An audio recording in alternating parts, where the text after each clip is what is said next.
Open PlayerMaster. Select the devices you have already connected from the LAN mode list. Click on the plan page.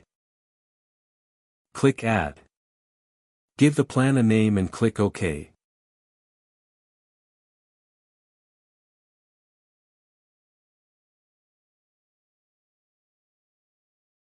There are time slots and carousel options available.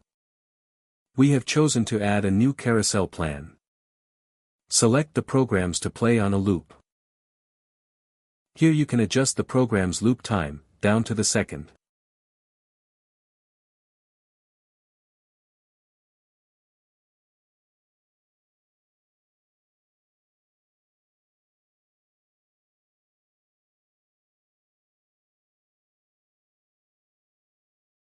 Here, we set the effective time to 8 o'clock AM to 7:59 and 59 seconds PM. We also checked the other two options and selected Daily, then clicked OK.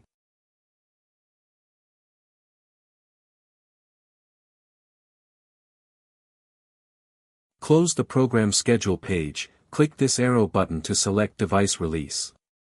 Once released successfully, it will play from 8 AM to 8 PM daily.